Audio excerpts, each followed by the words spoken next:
If you love to hear inspired story from Saigon, hit the subscribe button. Your support can help us to share more stories to inspire young Vietnamese entrepreneurs. Join our community and let's grow together. Good morning from Inspire Saigon. Today we are with Chef Matteo, one of the best chefs in Vietnam, representing Rivery Saigon Hotel. Buongiorno, buongiorno a tutti. How you arrived here in Vietnam, and please share with me what was your first impression, nice and positive experience and the bad one.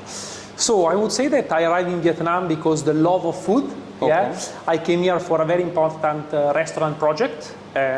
Before Vietnam, I was in India, so my impact with Vietnam was quite positive, I would say. I love the Southeast Asia, so when I arrive here, I feel very, very comfortable. My only problem was, and I was a bit surprised regarding the English, because a little bit difficult communication, especially on my first days at work, because it was a little bit difficult, the communication with the staff. But of course, after with the time, we get used to it. Yes. So, but overall, I love the Southeast Asia, so I like those kind of vibes that you have in those very crowded city, but on the same time very, very interesting when you go around and you see many, many interesting things. Chef Matteo, tell me, how working here in Vietnam changed your way of cooking, your way of approaching the cuisine? So I would say that Vietnam is a very interesting country in terms of ingredients. What I see in Vietnam is the usage of the fresh herbs that they use in their kitchen, in their recipes, and it's something that I was not using before. So I was coming from India, I worked in Abu Dhabi, before in Italy, but the use of the herbs is not large as it is in Vietnam. So in most of my dishes I try to combine even the Vietnamese ingredients. And I would say that works really well because, except some herbs that have a very, very strong flavor, example like the coriander. Correct. But there are some beautiful herbs like different microgreens. They are all growing in Dalat, where you have all these very beautiful organic farms. And so I used to go there. I went there for around 5 days. I make a visit in all those farms. So where I select your plant, your correct. Yes, that was my first job when I arrived here. The first 3 months in Vietnam was going in Dalat and search for ingredients. So that was one of the most interesting part in my entire I think experience. also the experience itself is very interesting because you get a chance to reconnect with the nature and exactly. See, because Dalat is one of the best places to find veggie here in Vietnam, I have to be honest. They have some kind of like tomatoes itself. I remember we buy like some chocolate tomato. The taste is very intense, and really remind me the kind of same quality we have in Italy sometimes. So that's very impressive. But, a very clear example is that outside Italy, I never found good basil. True. But here in Vietnam, I found a basil that really you can smell from 5 meters, and you can do a very good pesto. Things is that in Dalat they start to introduce these new techniques of growing a lot of natural method,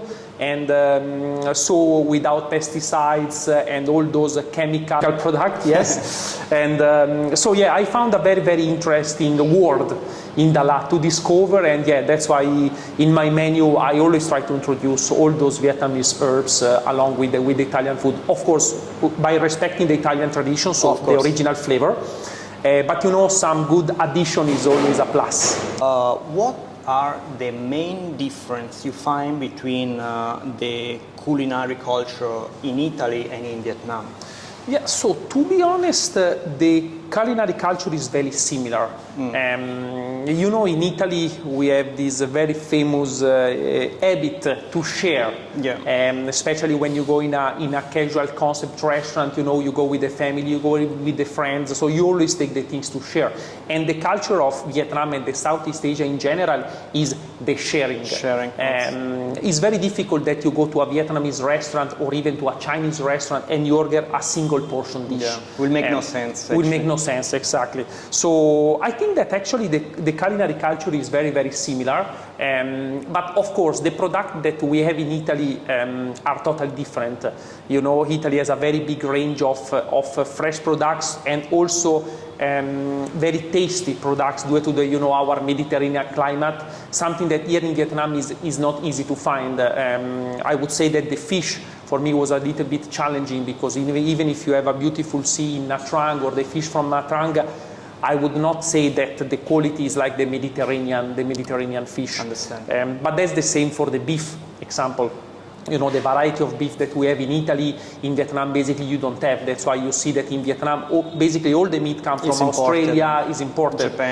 Japan, yes. So the vegetable, I would say that yes, vegetable and fruits are good. So I would say very similar. But yeah, for the rest of the ingredient, I think that, you know, that you still have to import. Still have to import, because, you know, there are some climate conditions that will not help to get some characteristic that we have in Italy as well. Tell me like an anecdote, like a small story about something funny happened to you here in Vietnam while working. Yeah, so last year we organized with a group of chefs. I was actually the only Italian. There was some Vietnamese chef, and there was a French chef, or let's say on the let's say more fine dining style. And we organized a trip in the north of Vietnam. I actually forgot the location. It's quite remote. And we stayed there for a week, and we camping around this area. Wow. So we were cooking with whatever we were finding around, and we live with some villages there. Wow. So with local people. It was very interesting. Of course, we had a lot of fun moments. They were giving us to taste the homemade alcohol that they were making there. You just imagine that the Italian grappa is water compared to that kind of alcohol. So yeah, we had a really good fun. Discover also how in this small local village, how the people live, and we saw that, you know, they are living in a very simple way, but they are happy.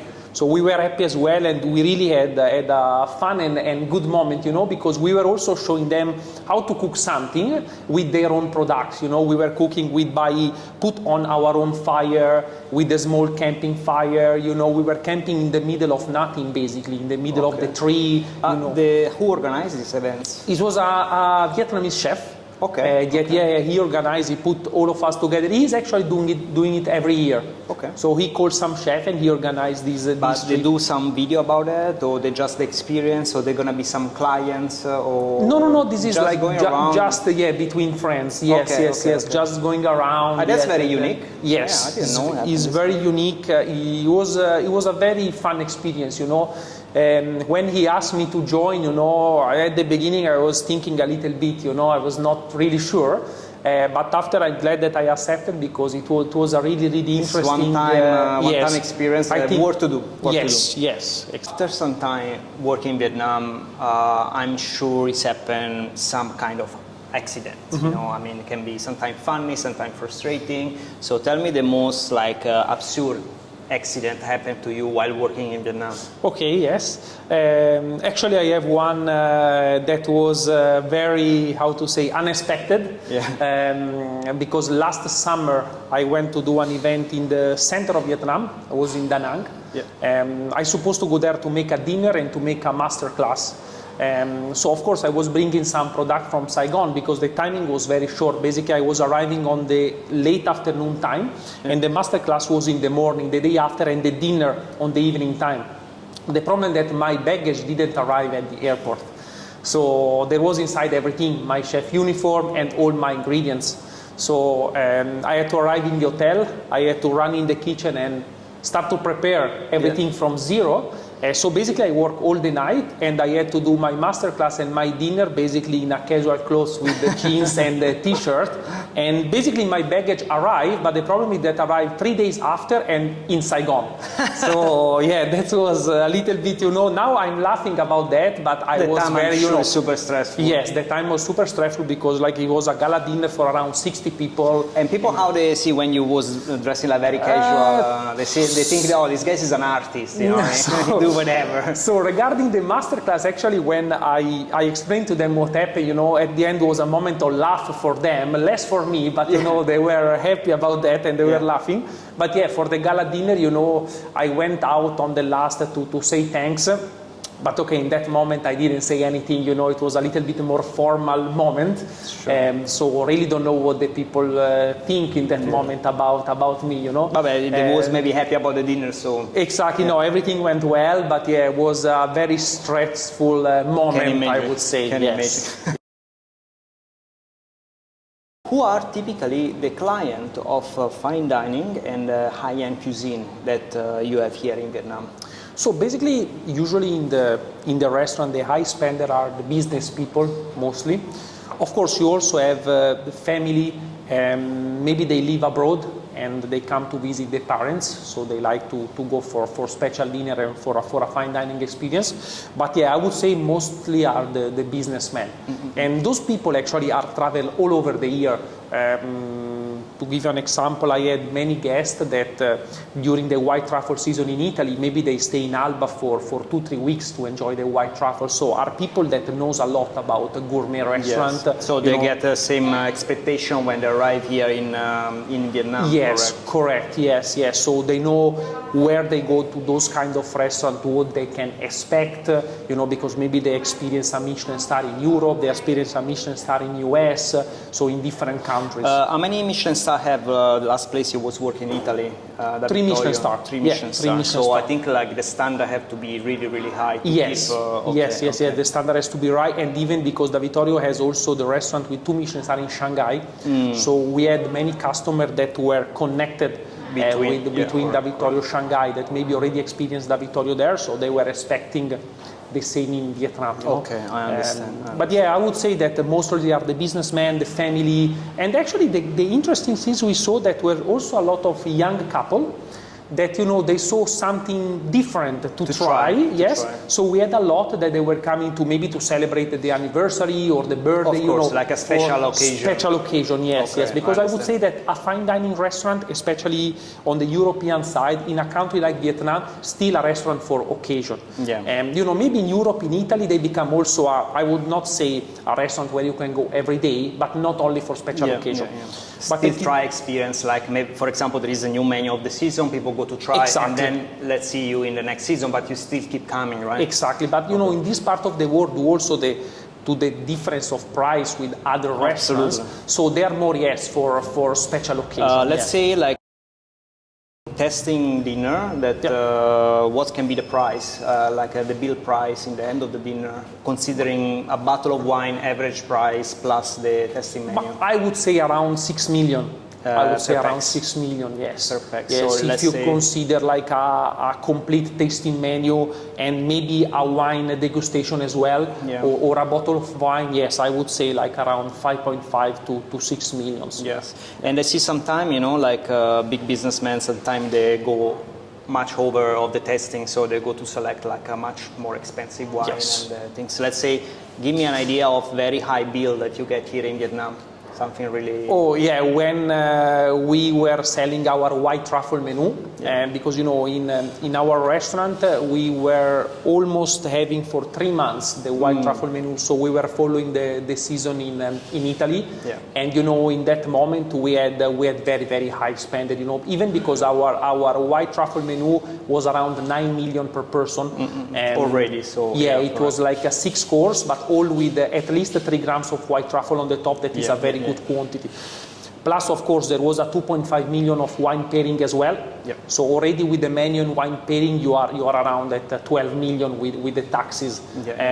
So on that moment we were really see a very big numbers. Yes, especially from the Chinese guests. Oh, really? I would say yes. Chinese guests, they were coming with the family to experience. So we had a table that spent over 100 million. 100 million. Yes, how many people in the table? It was around 7 people. 7 people. There was it's good. So I think it was And how about Vietnamese? During the time, a lot of Vietnamese come and appreciate white truffle. I don't say like Vietnamese that traveling a lot. Of course, the one is obvious they know white truffle, but also there are a lot of Vietnamese that are maybe very wealthy, but they don't travel like others, and they still more like focus on Vietnam market, but they're still open for truffle and very unique products. But I give you an example. When we decided to put the white truffle menu, and I decided to place my first order of white truffle, it was the beginning of October 2022. When I spoke with the supplier, I said, you know what, I'm gonna buy just half kilo because I'm not even sure that I will be able to sell. So we ended up in January that we finished with him, and we bought around 5.5 kilo. Wow, that's a so lot. Yeah, it was really unexpected for me. 10 times the expectation. Yes, I was not sure about if the marketeers was ready for something like that, and this year was actually more, because it was our second years of the white truffle menu, so it was quite interesting to see how the people were coming and they were interested to try not just the tasty menu, because we were also selling the white truffle a la carte by gram. So the people can also order a dish from a la carte with and add the white truffle on the table. We had guests that they put around 6, 7, 8 grams of white truffle on top of a dish. So you do usually with the scale at the table, right? With the scale on the table. At the table. Last week you told me that you're gonna move to Bangkok. Yes. Like which hotel you will be? The St. Regis. The St. Regis in Bangkok. Okay. Yes. So what you will miss about Vietnam? Because Bangkok and Vietnam very near, but still different. So what do you think are gonna be the things you're gonna miss the most in Vietnam? So I would say, first of all, the people. Since I'm in Vietnam, and when you go around, you always see the people smiling. Of course, I miss the place where I used to go, and I will miss the friends where I used to play paddle with. I used to play football. We play together a couple of yes, times. Yes. Let's say you want to give advice for a foreign chef, let's say it can be Italian, French, or any other country that they want to come to work in Vietnam. Yeah. What do they have to consider, what they have to be careful of, and what can be the good part of coming to work here? I think the country is very interesting, as we said before, in terms of range of ingredients to try and to match with the European cuisine. But what I always said is that when you go to a foreign country and you want to do your own cuisine, that can be for an Italian chef, Italian cuisine, is to respect the tradition. Because we are, as Italian chef around outside Italy, we are ambassador of the Italian cuisine. Yeah. So we cannot compromise with the local market. So that is always my advice, to try to be as much as possible tradition, stick with the tradition, because of course the local people want to experience an Italian restaurant and feeling that they are in Italy. Yeah. So that's what I always say, respect the tradition and try to let them experience an Italian restaurant with the feeling of Italy. Okay. So that was always my advice. But other than that, I think that is a very interesting country to live, first of all. To be professional, let's say, in this industry. Yes, to be professional. And I see during the year there are much more opportunity than before. Before there was only a few restaurants, few hotels. Yeah. Now they open up much more, and maybe they're looking for more foreign expertise from different areas. Yeah, of course, they look for foreigner. They look, to people that can bring a different experience as well in the hospitality. Yeah. So I think that is a great opportunity, even because it's a country where you can grow a lot and you can give a good contribution to let also the country grow. Yeah. So I think right now Vietnam is a very good place to come to work and of course to live, because the very important part is also living. About the income comparing, I don't want to know your personal income of course, but if you see the job opportunity for a foreign person, like between here and Italy, or let's say you work in Middle East in Dubai, right? Abu Dhabi, yes, correct. And so which one is the level of the income? No, for sure, if you look at the income, now Italy maybe is not the best place to work, but I would say the Europe in general. So of course those countries will give you much more possibility to get a better income than Europe right now. In case you want to give advice for a young Vietnamese chef that they want to make a career in, let's say, in hospitality, or specifically like in the kitchen, but in a high-end kitchen, let's say fine dining, what kind of advice you can give to him? So what I noticed in these 2 years and a half in Vietnam, I try almost all the fine dining restaurants in Saigon, and especially the Vietnamese one. And what I noticed that now those young Vietnamese generation of chefs, they are maybe following too much the TV show, I would say, There is a lot in the presentation, because the talking part and the presentation are beautiful, but after when you taste is missing the taste, And this is something that, example, for us in the Italian cuisine is not acceptable, because, we are looking a lot the base there is the taste. The base is the taste. So what I will suggest to them is to focus more on the taste and a little bit less on the presentation. and also to focus on the tradition, because Vietnam has an incredible tradition like Italy. So what they can do and what I suggest them is to start from the tradition and bring the innovation. Yeah. So that is my advice. But you know, to focus on the taste, because what I see that right Don't now... forget the things. Yeah. Yes. Actually, I saw some people, let's say from the client point of view, that sometimes I listen this kind of complaint when they go for a fine dining Vietnamese, that they say, okay, this one look nice, very expensive, but then I can find better taste, let's say from the auntie near them home, you know, and that one is kind of no easy to accept, right, for a chef. Exactly. So, Yes. So that's the thing. So they are, I think, a little bit, but maybe also because right now, when you put on the TV, there is always some show about kitchen, you know. Yeah, absolutely. And so maybe they are a little bit also guided by these. Yeah, and, galvanized by the... Exactly. So they have to think a little bit more on what they put in the plates and how they combine the ingredients. Because in the end of the day, you need to eat, right? Exactly. It's not only about TV show. Exactly. Now, I come from a fine dining for my entire career, basically. So for me, the presentation is very important, but it's very important the taste first. So my advice is more taste and less presentation for the Vietnamese chef. Thank you for You're visiting us welcome. today. It was a pleasure. Thank you so very much. And guys, follow please our new channel like Inspire Saigon, and see you at the next episode. Thank you.